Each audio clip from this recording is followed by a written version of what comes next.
Hello and welcome to... How to Stay Married So Far. Do we sound really wanky? Yeah. Yeah, sorry for being wankers. It's actually Guess our what? 18th wedding anniversary today, and so far it's been terrible. What do you mean? There's another fly.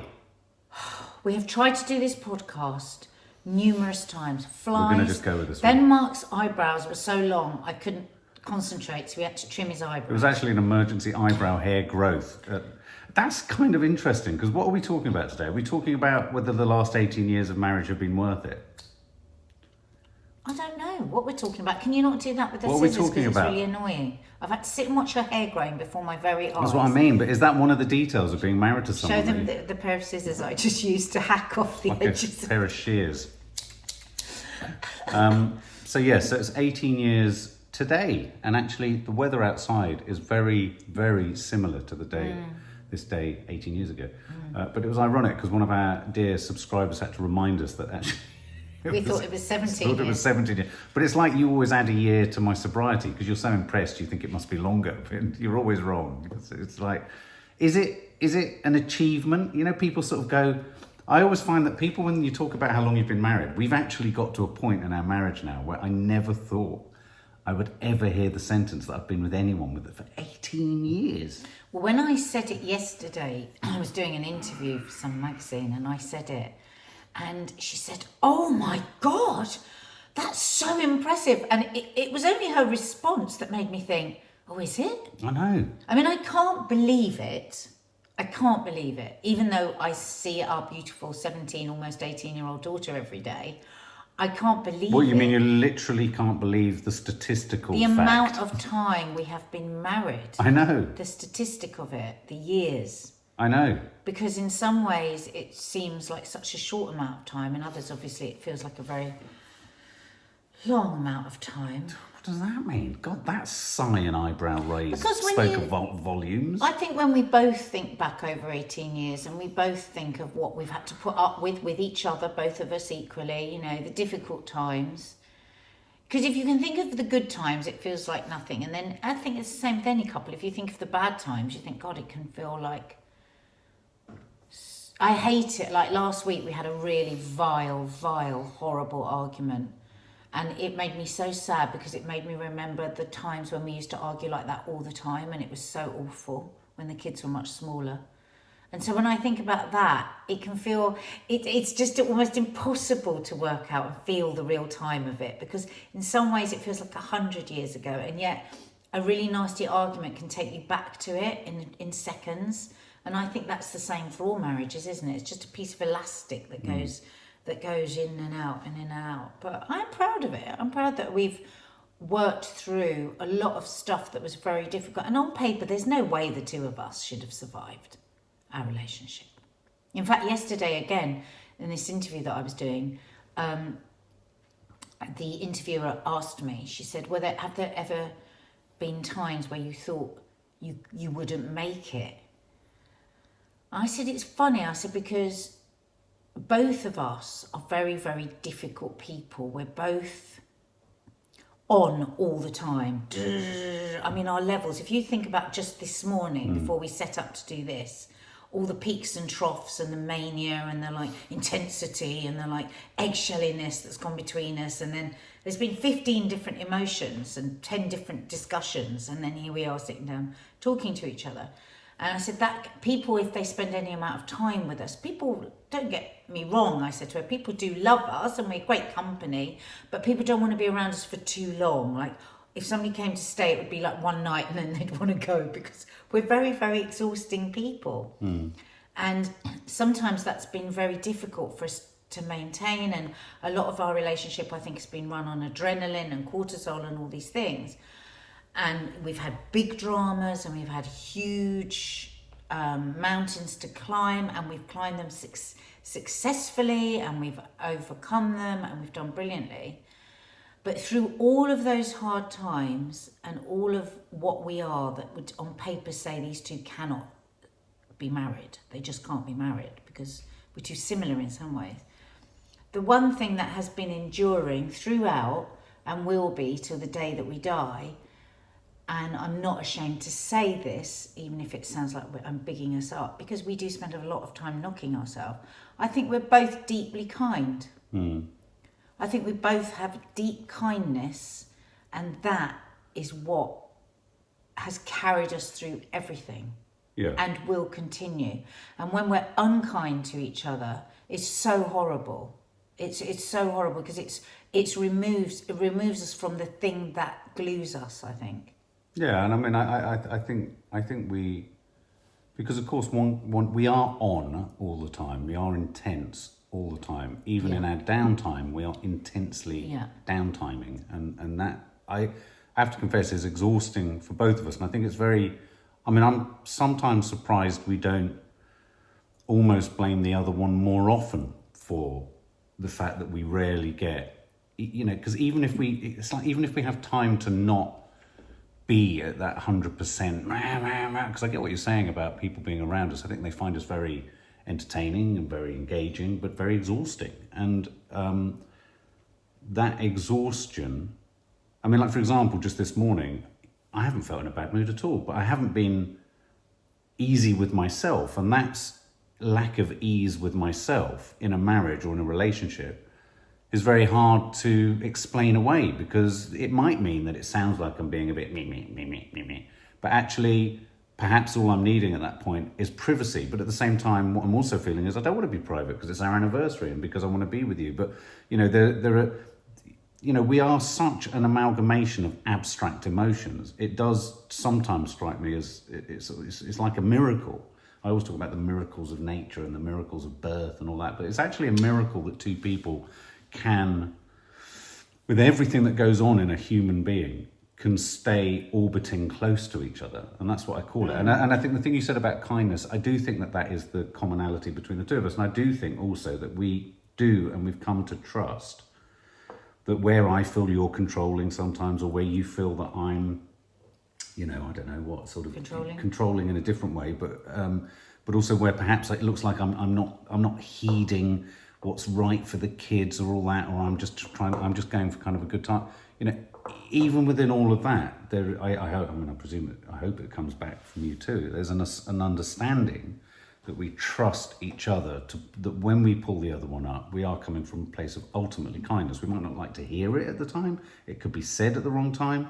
It could be, you know, but everything comes with the best of intentions, you know, right down to where you think I'm just being, you know, I don't know, Mr. Hero with the kids. I'm sometimes trying to enact a sort of buffer zone, and where, you know, I think you're being controlling, you know, you're not, you're actually doing what's required at that point. And so, you know, I do think we trust each other implicitly, and that on a certain level we're kind of looking out for each other.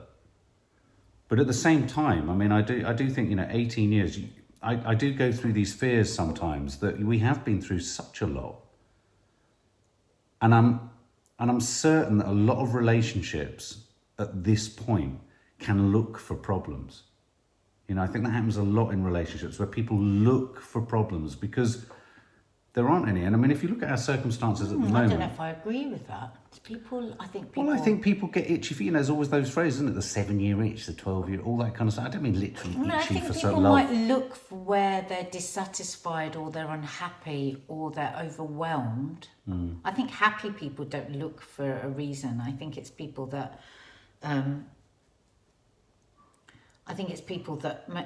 that maybe aren't happy in their relationship look for a reason to leave it. I mean, do you ever get this where you think, I can't remember what I was like before I met you? And I think that's what people can get sometimes when you lose yourself within a marriage, because you just have to, because to a degree, because you're having to...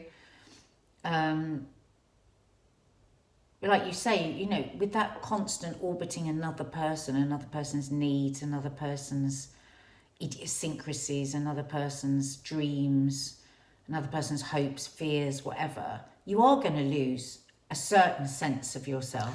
That's my point, though. But you've kind of answered my point. Yes, you do. But I think the easiest thing often to look at and point the finger at for why that change has happened is the relationship that you're in, not the fact that actually we've also grown over 18 years. Yeah. If we haven't been together. One thing. Yeah. But the thing I would really like to find again is and I know we always talk about this sweetness of doing nothing. I think because you're an alcoholic, sorry, not alcoholic, because you're a workaholic. Recovering alcoholic. Recovered.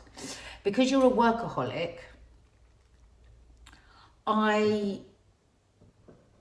do have downtime. I will say, I'm doing nothing. I always feel guilty. And I was thinking about this the other day, because it's really difficult when somebody works all the time, like you do, like all the time. You never switch off, ever. It's really hard to relax and not feel guilty. So I always feel guilty when I'm doing nothing, because you're always working so hard. And I was trying to remember the other day, did I used to feel guilty? Have I always been like this? Is this in my essence anyway, where I feel guilt about everything anyway? I mean, it's not that you make me feel guilty. You don't make me. It's totally, I bring it up in myself.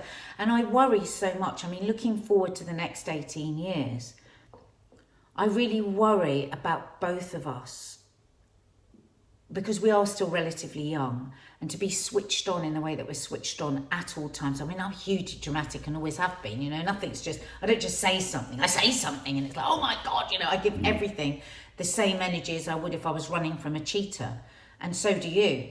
And I really worry about, if I'm thinking about the future, the only thing I really worry about, I don't worry about us not loving each other. I don't worry about us getting itchy feet and wanting to leave each other. I don't worry about any of that. I worry mostly that we're going to that we've used up too much, and that we're going to become ill. We're going to have heart problems. We're going to have cancer. That's my only worries about us as a couple, and where I think that we're more toxic. I think years ago we were toxic for each other in that we were trying to work out shit that was going on in ourselves from our past with each other, in our rows, in our in the way that we had such a breakdown of communication. And I think to a large degree we've sorted a lot of that out. And I think we do. And I think through lockdown, our relationship has got deeper and more meaningful. So I don't have a massive worry. Years ago, I would have, oh my God, I don't know if our marriage can survive the jealousy. Oh my God, I don't know whether our marriage can survive this disconnect, and I don't know where it's coming from. I would have had lots of those things. But the thing I only really worry about now is the fact that we don't sit easy with doing nothing. So, where do we relax? Where do we take time out as a couple? We love our business. We love our social media platforms. We find them hugely satisfying. I hate to break the news to you. I'm only starting to get going with creating more, because of course, I'm shifting all of my filmmaking and program making skills over to these new platforms. I want to be making new, fresh stuff. So, which I love. For me, I haven't started. I hear 7 days a week, 16 hours a day. Yeah, no, I get that. And I do worry. I'm older. I'm 7 years older, but I really worry about being a widow. A widow? Oh, right, okay. Because sometimes I worry you're going to be one of those people that's just going to suddenly drop So the so dead. far part of it is the potential for me dying suddenly. I worry that you're going to suddenly drop dead because you don't understand about what you're doing to your body with adrenaline and cortisol. No, I get all of that. But No, but you don't understand. When you're really tired at 4 o'clock, you get up and do a level 5 Joe Wicks to give yourself another burst of adrenaline so you can work for another 10 hours. And I'm standing over here looking at you going, oh my God, he's going to have a heart attack one day. Yeah, but then you go, I've got my resting heart rate of 42. It's like, you don't know the things I know about the human body because I read about these things because I don't want you to have a heart attack. But a resting heart rate down there's good. Anyway, I mean, yeah, but also at the same time, we're constantly innovating. We're constantly diversifying in our work and in what we do. You recognise that, you might not, a lot of what you're talking about is tied into a slow professional shift of emphasis, you know, to book writing, to podcasts, to, you know, all sorts of different things that we're doing. And those things require a sort of a combined effort between the two of us. So to be honest with you, a lot of my grafting I see as an act of generosity, because I've always seen myself as being the one in the engine room, not with any sadness or pity or anything like that. I love, like my grandmother, I want to be the one turning the carbines, getting going. And if I can just ask you to just do a little bit here or there alongside everything else that you're doing, great, then I can get on with doing that. So, you know, I mean, it's not just born of a senseless kind of focus. And I don't think it is senseless. If we're talking about where we are today with our marriage and how we look into the future, the only fear I have is you dropping dead because you don't take any time out. All of those things are brilliant, and all of those things can blossom and can flourish and can... I really believe you are going to realise all your ambitions, whether it be filmmaking, whether it be document, whatever. But I just worry that you have... I never see you have the sweetness of doing nothing. Never. Yeah. So going back to the list of things that you would have said, say, 12 years ago, I mean, things like we have worked through, and this is almost a roll call of some of that. But what do you think about what I just said there? Yeah, no, well, I've kind of, I mean, I hear you. No, but you I went, mean, yeah, okay, and then you moved on. on. I want to move back. Because imagine... That's today's problem. But imagine that we were 18 years married and I just said all of that to you about over drinking because I was worried about you, because I love you. You wouldn't be able to just move on from that. And this is something that I worry about. No, I know, but I mean, again, I mean, it's an enormous thing, isn't it? Work-life balance, and especially when we work together as closely as we do, and all of that kind of stuff. So it's an incredibly complicated thing that I will not be able to answer. I hear you. I hear what you're saying. You'll not be able to answer, but I'm thinking of the listener, and I'm thinking of the listener who many people have this situation within their marriage where they're watching their loved one work themselves into the ground. Yeah. And it's a really difficult conversation for people to have.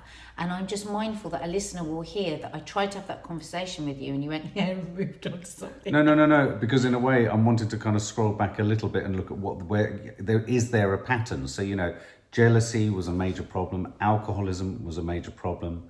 A roll call almost of some of our highlights of previous How to Stay Married So Far podcasts.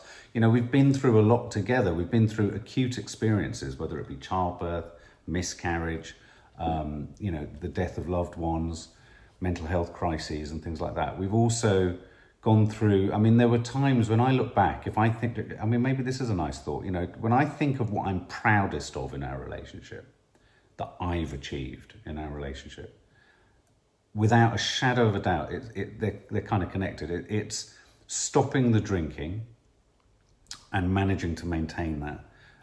Admittedly, I drop the ball all the time when it comes to the continual self-care around AA meetings or whatever that be. And yet at the same time, I am forever employing so much of CBT and AA on a daily basis to get me to, I mean, I know you could see me at a certain level and think, I wish he could be better or he could be better. I tell you now, I'm there, whereas actually I can start most days feeling there, and I fill up slowly during the day.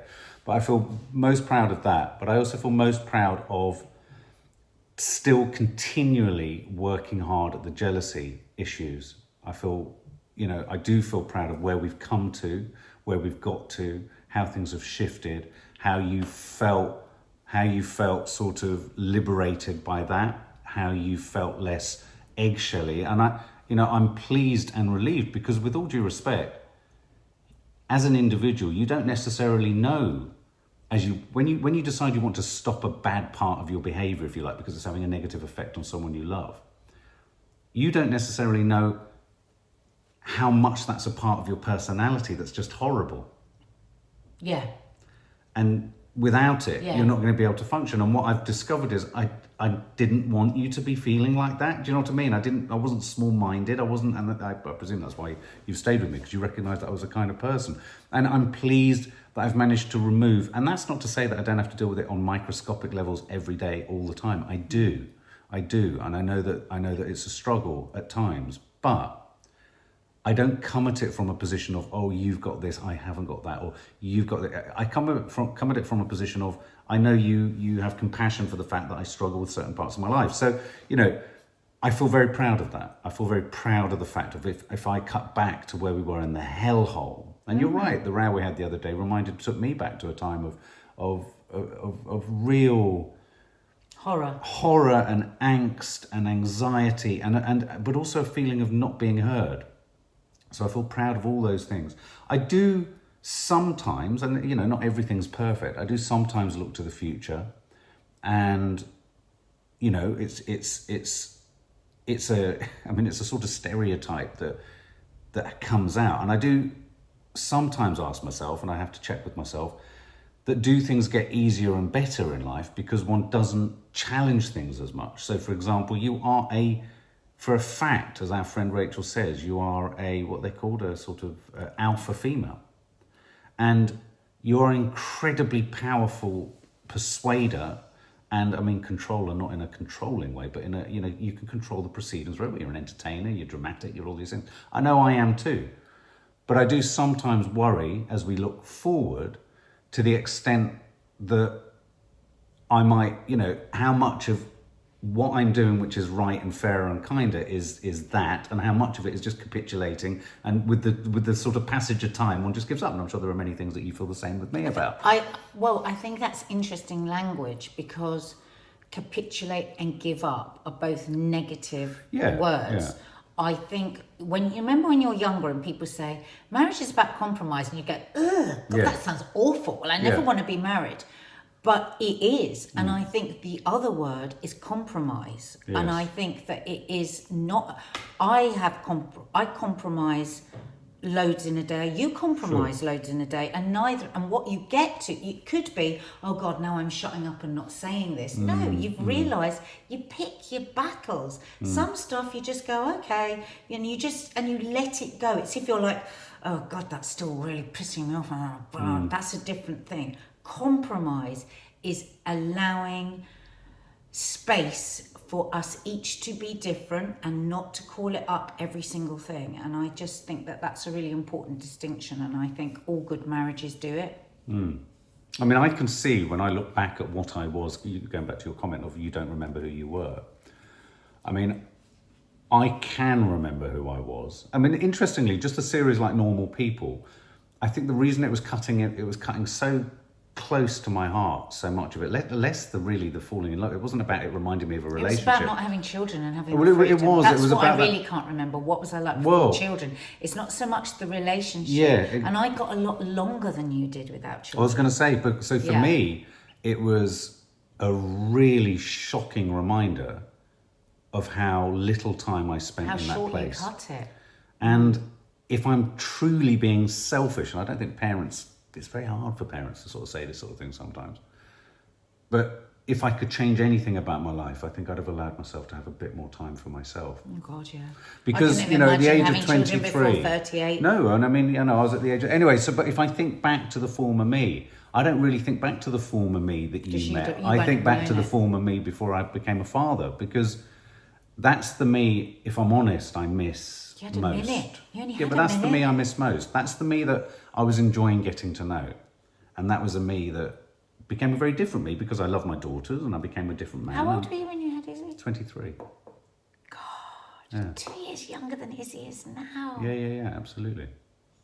And sometimes I think through our marriage, I have forgotten that you're 7 years younger than me. And sometimes I do have to literally take myself away and remind myself of that. Like when I'm saying to you, I wish you just wouldn't be so, such a workaholic, because I want you to rest a bit more, I want you to look after yourself a bit more. And many times on this podcast and in our reality show, we've talked about maybe doing meditation and stretching and all these things to just give you some time for your adrenaline and cortisol to drop. And then I have to remember you are 7 years younger than me, and it has taken me this long to get to the place that I've got to, and I have to allow that. And that sometimes when you have felt really immature emotionally, I have to remember, I'm a woman, so women mature emotionally quicker than men. Sorry if that sounds sexist. It's true. It's what I believe. And also, you are young. You are 7 years younger than me. And I sometimes I haven't allowed for that, I don't think. And No. sometimes you are emotionally immature because you are younger than me, and I just have to. I've learned to just sometimes go, okay, just sometimes go. That is because he's younger than me, and there is a, it's almost a decade. That's actually quite a big gap. Yeah, yes, yeah. It's smarting, but it's true. Sometimes you are emotionally immature. Maybe you are. Yeah, but at the Come on, at you the would grand old admit age it. of 49. I mean, think- you I think still I've- sulk and storm off. You still sulk. People don't sulk. What do you mean? You sulk? No, but you do. You've improved your sulking, but for a long time you were a massive sulker. Come on, admit it. I think a lot of men do sulk because they know that to verbalise what they're thinking is just going to create problems. I mean, I do think it does kick in. I do think men do ossify. And I think one of the things it's important to remember is that when there are sparks of conflict or resistance and what have you, I do agree with our friend Rachel, who also says, that's because there's passion and there are times where we feel stuff strongly. I do worry. I am naturally suspicious of things just being fine. And it's not about creating a problem for the problem's sake, but, looking forward to the next 18 years. I don't want to become, so for example, this is not a criticism of anyone in particular at all, but here's something I really don't want to happen to me as a man, as a growing older man, is that I see your dad sometimes, and we all love your dad and we all listen to your dad, but sometimes because he's the only male in the family, he gets ignored. Literally ignored at the dining table because all the women are talking about other stuff. He tends to swing from being worshipped and put on a total which is pedestal lovely. and being adored. But also, I would say that he doesn't want to engage in anything that doesn't completely just interest him. True. So it's a two-way street there. So I mean, like with my dad, I always set real time to ask him questions because he won't engage in what he doesn't want to engage. No, you're right. And I think men have to be careful when we say, oh, well, it'd be nice to be included in there. I recognise that, for example, between you and the girls, there's a different connection over the years that is lovely to hear, and it's lovely to know that they've got a mum that they can talk about all the kind of boys, friends and girly stuff and all that. But if I have any worries looking forward, if I'm honest, it's interesting that you should talk about work, and I wonder whether I use work to keep this fear at bay. I worry about loneliness, but not loneliness insofar as, I felt very lonely the other day and I was in a house with all of you and I felt very alone. And, I do sometimes worry that there's a fraternity between women in a family, especially within families actually, that's incredibly natural. And I've been surrounded and I've adored female company all my life. I genuinely love women and I love the sound of them. I love them. I think you're all very funny. I think they're complex. They're mesmerizing. And yet at the same time, as the one man who's given, not birth, but who has 4 daughters, there's a weird thing that kicks in. There's a weird sort of sense that as I approach my older years, that's possibly why I will double down on work more because... But I would challenge you on that because you have retreated from social situations because of your anxiety, because of your depression. Oh, but I'm talking about family. No, but that loneliness, you wouldn't have it if you worked harder at your friendships. You wouldn't have it because it's not up to our children to ease our loneliness. No, I'm not wanting them to ease it. That's not in for a minute what I was saying. I was talking about at the moment, my solution to it is getting busier rather than plugging in and connecting with other people, and I recognise that. That's exactly what I'm saying to you. You do use it. You do use it to distract from where other areas where you... And because you love it, don't get me wrong, I love that you love your work and that you're passionate about it, but you do use it. You are using it to distract and to medicate sometimes. You are away from... Well, I know you know the truth of all of this. You know it. You know it. You're a great friend. People love you. You are entertaining. You are fabulous. No. And I wasn't saying it. And you don't take the risk. No. I'm just talking just generally. I'm not necessarily disagreeing, and I have all that awareness, and I'm certainly not sitting here saying this like a man-child. Sadly, I didn't say you were. No. I'm not saying you do. But what I'm talking about is just a recognition of what things are. And when you are 49. Yeah, of course I can work on that social side of things, but I'm not, a lot of people, we're entering the next 25, 30 years of our life. And in families, women there's a conviviality that continues amongst women within families. That's all I'm trying to say. And men do tend to become quite quiet, quite sort of weird Oh my sort of God, characters. this is hilarious. Please go to our playlists on our YouTube channel and check out our family reality show. And then please, can you comment below on just how quiet, retiring No, I'm not and saying I'm muted quiet. No, this man I'm not is in this family. No, I'm not saying that, but I'm talking about, What are you saying? Well, no, but it's like I said on my Instagram the other day, you're muted, loneliness God help isn't just us. about, but you can be all those things and loud and everything to hide yourself. Yeah, but that is your deep dis-ease within your soul and not your circumstances. And that's why I would ask you, and I think we should both ask something of each other. But before we do of that, what we'd like moving forward in our marriage. I know I'm going to finish. And what I would like to ask you is, and you can be having a little think about what you would like to ask me to change or to work on, is I would like you to commit to a weekly AA meeting for the next 6 months. Okay. Because I see a massive change in your dis-ease with yourself when you do it regularly. Do you think you could do that? Yeah, I mean, I enjoy them. And I'm not doing them because I'm like, I don't want to do them. I tell you why you don't do them. Because of what I started this conversation with. You don't give yourself that time. No. You say, I've got to do this, I've got to do that. And I look at you and I think, you can't give yourself an hour for something that makes you feel so much better. You deserve to give yourself that hour. You give yourself all the time to everybody else. Take that hour for yourself. I'm saying this because I love you and I see the difference in your equilibrium is completely different when you've been to a meeting. So can you do that? Yes, of course. Shake on it. Before I ask you something to do, because I was unprepared for that possibility. It's a smorgasbord of delights you can choose from. Yeah. What would you say you're proudest of in terms of what you've achieved within our marriage? Because I think it's easy to kind of look at the other person, because I know you're proud of my stopping drinking. I know all those things, but what are you proudest of in yourself? Or in myself. Because, for me, if I think about the thing I've wanted to give you the most, it was obviously the drink is one thing, but then it was the kind of follow through of jealousy and everything. I really, really wanted to give you that respect. I really wanted to make you feel exactly what you wanted to. Do you know what I mean? It was really important to me that was worked out. How? We've talked about it in many other podcasts, but, but yeah, and I'm just curious to know what you're proudest of in terms of your achievement in this marriage. I mean, do you think you've grown as a person? Do you think you've changed? Do you think you've I don't know. Do you feel a success in marriage, or do you feel? I think maybe what I'm proudest of is how much I have learned and grown. I'm really proud that I chose to marry somebody that's really, really smart.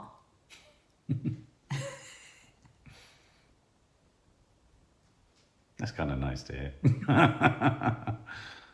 Because I've learnt so much from you that I just didn't know, so. Oh. But, I mean... So I think that, yeah. I mean, I've married the smartest person I've ever met, even though you can be a right idiot. Oh my God, I can't believe what an idiot can be whilst being really smart. Jesus Christ. But I think that's why we are a good match, because you're very, very book smart. I'm not book smart. You're very kind. I'm kind. And I think though you've grown a lot, I have a very strong emotional intelligence. And I think I could see what you couldn't see in you. I could see it before. And I think that it was very, very difficult for many years with working out the emotional entanglement that you had with your past and the difficulties with your daughters, and how difficult that was for you dealing with being an absent father and your difficult relationship with your mum. And I think that I'm proud of the fact that I very much just kept putting to one side what I would have liked to have said and done, and just kept doing what I thought was right.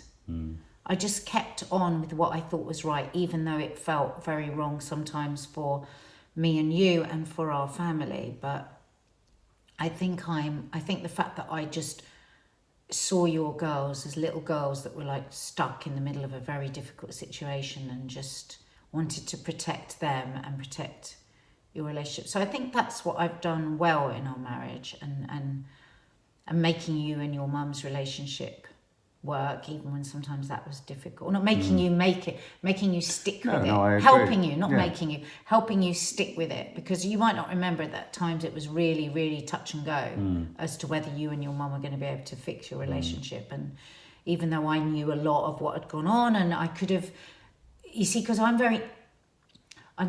react, and I could have easily reacted and gone, Bill, your mum, and she's put you, and I didn't. I held firm on that and just thought, no, whatever their relationship was, it's very, very important for this man to maintain these relationships. Otherwise, he will be really cast adrift, and that will be very dangerous for his health. So, yeah. Well, you say you feel like you chose the smartest, but I mean, I feel like the right decision I made was to hitch up with someone who could see things for what they were, could recognise, what was right and what was wrong in everyone's part in it, in a sense, but knew what was best for me. And you've managed to, on countless occasions, put aside and sacrifice your own hurt. You felt a lot of hurt at the hands of a lot of things in my life, and a lot of rejection and a lot of pushback. And yet you've steered a very steady a course as you could to make sure that what the outcome was the best for me, whilst also cradling and holding those three key personnel in my life, Izzy, Fleur and Nanny Di. And Minan, before that, And I think, the thing is, what you always wanted growing up was a family. And sometimes when you've had very dark days and you've said, what have I achieved? To say, just look at what you've achieved. You've got a marriage that so many people would love to have. You've got children that adore you. And this is a huge achievement.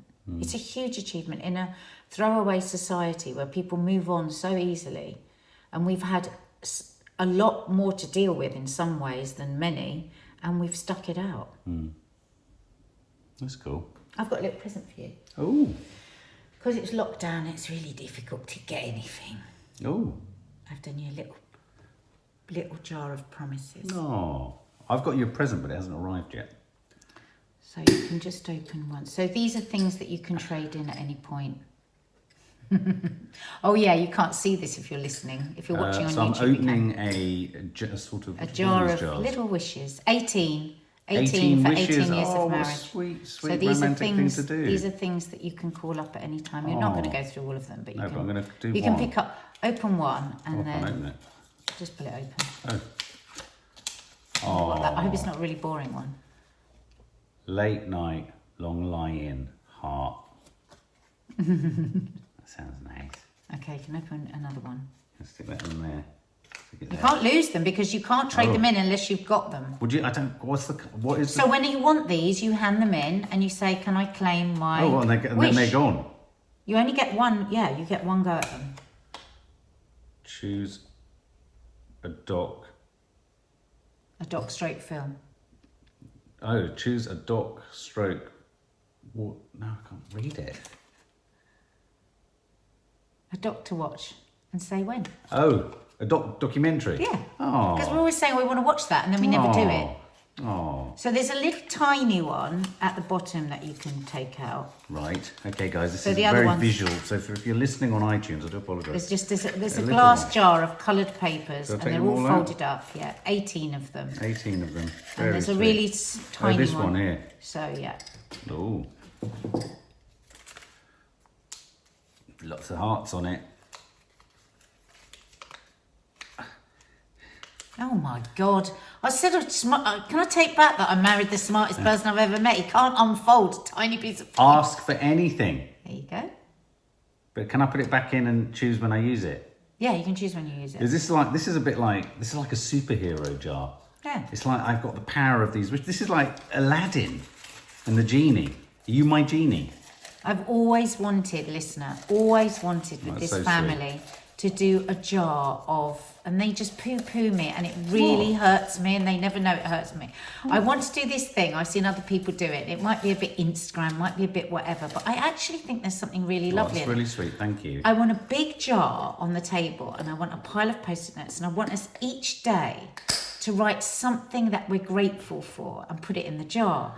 Because I heard that some people, then on Christmas Day or New Year's Day, they open up the jar and everybody reads what they were grateful for. Don't you think That's that's so American. But I love it. Yeah, no, I like that.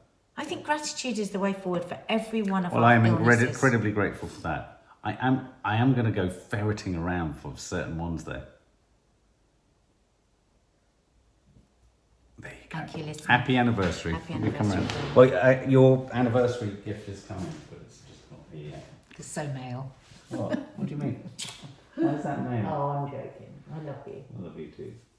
Happy anniversary. Let's try not to have a row today, huh? I know, God Almighty, that'd be an achievement, wouldn't it? We do tend to, on these critical days, tend to have huge humdingers of a row, We don't do. we? It's really weird. Every Birthdays. birthday is Christmas. Bar The amount of mitzvahs, anniversaries in the past where we've ended up driving in different you've direction, jumped or out me the car, leaping out of a car. especially on the Pearly Way, which was a curious one. You had It's nowhere annoying. to It's a long go. way to walk home. Anyway, All right, guys. bye. Bye.